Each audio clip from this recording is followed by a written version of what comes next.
அன்பானவர்களே,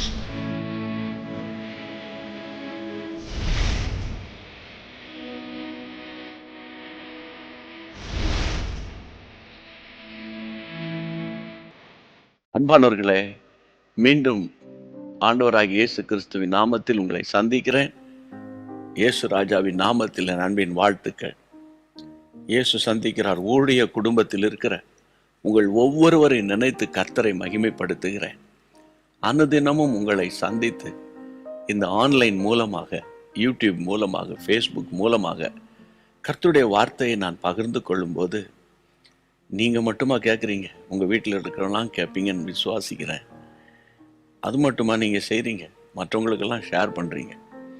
இதன் நிமித்தம் தேவனுடைய ராஜ்யம் எவ்வளோ விரிவடைந்துக்கிட்டே போகுது பாருங்க. ஆமென். இந்த மகிமையான ஊழிய களத்தில் என்னோடு கூட நீங்களும் நின்று தோள் கொடுப்பதற்காக உங்களை நினைத்து கர்த்தரை மகிமைப்படுத்துகிறேன். நீங்கள் படுகிற பிரயாசம் ஒன்றுமே விருதா போகாது. என்னுடைய ஊழிய அனுபவத்தை வச்சு சொல்கிறேன். கர்த்தருக்குள்ள தைரியமாக இருங்க. கர்த்தர் உங்களோடு பேசுகிற வார்த்தையை கேளுங்க. 2 நாளாகமம் 7ஆம் அதிகாரம் 1 வசனம். சாலமோன் ஜெபம் பண்ணி முடிக்கிற போது அக்கினி வானத்திலிருந்து இறங்கி சர்வாங்க தகன பலியையும் மற்ற பலிகளையும் பட்சித்தது. கர்த்தருடைய மகிமை ஆலயத்தை நிரப்பிற்று. எனக்கு அன்பு தேவ பிள்ளைகளே, வேதம் சொல்லுகிறது, கர்த்தருடைய மகிமையால் ஆலயம் நிரம்பிட்டு சாலமோன் ஜெபிக்கும் போது பரலோகத்திலிருந்து அந்த அக்கினி அபிஷேகம் ஆலயத்தை நிரப்பிற்று. உங்கள் எல்லாருக்கும் தெரியும், ஆலயம் என்றால் நீங்கள் நானும் தான். நான் ஏற்கனவே உங்களோட பேசியிருப்பேன். ஆனால் ஒரு விஷயத்தை நீங்கள் கவனிக்கணும். ஆலயத்தை கட்ட வேண்டும் என்று விரும்பினவர் சாலமோனின் தகப்பனாரும் தேவன் அதிகமாய் பயன்படுத்தின ஒரு ஆசீர்வதிக்கப்பட்ட பாத்திரம் தாவீது. ஆனால் தாவீதுக்கு ஆண்டவர் அந்த பாக்கியத்தை கொடுக்கல. ஏன்னா நீங்கள் 1 நாளாகமம் 22:8 அந்த வசனத்தை நான் உங்களுக்கு வாசிக்கிறேன். ஆனாலும் கர்த்தருடைய வார்த்தை எனக்கு உண்டாகி, நீ திரளான இரத்தத்தை சிந்தி பெரிய யுத்தங்களை பண்ணினாய். நீ என் நாமத்துக்கு ஆலயத்தை கட்ட வேண்டாம். தாவீதின் நாட்களெல்லாம் யுத்தம் யுத்தம் யுத்தம், சமாதானமே இல்லை. ஆனால் சாலமோன் ஒரு சமாதான புருஷனாக இருந்தான். ஆண்டவர் சொன்னார், உன் காலத்தில் சாலமோனே நீ எனக்கு ஆலயத்தை கட்டுவ. தகப்பனார் காலத்தில் ஆலயத்தை கட்ட முடியல, வாஞ்சித்தார், விரும்பினார், செய்ய முடியல. அப்போ இதிலிருந்து ஒரு பாடம், நீங்கள் உங்கள் சமாதானத்தை காத்துக்கொள்ளணும். சமாதானத்தை காத்து கொண்டாதான் நீங்கள் ஜெபம் பண்ணும்போது ஒரு தேவ பிரசன்னம் உங்கள் வீட்டில் நிரப்பும்.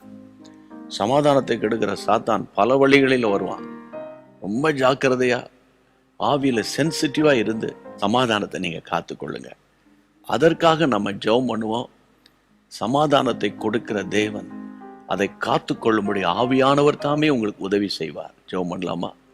பரிசுத்தமுள்ள நல்ல தகப்பனே, சமாதானத்தின் காரணரே, சமாதானம் பிரபுவே, ஆண்டவரே, நாங்கள் சமாதானத்தோடு இருந்தாதான், சமாதானம் உள்ள இருதயத்தோடு ஜெபிக்கும் போதுதான் உம்முடைய அக்கினி இறங்கும் என்ற சத்தியத்தை கற்றுக்கொண்டோம். அப்பா, உம்முடைய பிள்ளைகள் வீட்டுக்குள்ளே 24 மணி நேரமும், அப்பா, வாரத்தின் 7 நாளும், மாதத்தின் 30 நாளும், வருஷத்தின் 365 நாட்களும் ஒரு சமாதானம் இருக்கட்டும்பா.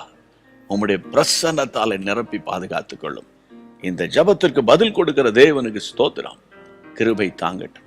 உங்களுடைய பிள்ளைகள் யார் யாருக்கெல்லாம் ஷேர் பண்ண போறாங்களோ அவர்கள் வீடுகளுக்குள்ளாம் ஒரு தேவ பிரசனை இறங்கி சமாதானம் உள்ளவர்களாய் மாற்றி உங்களுடைய அபிஷேகத்தால் அவர்களை நிரப்பும். இயேசுவின் நாமத்தில் ஜெபிக்கிறோம் பிதாவே, ஆமென்.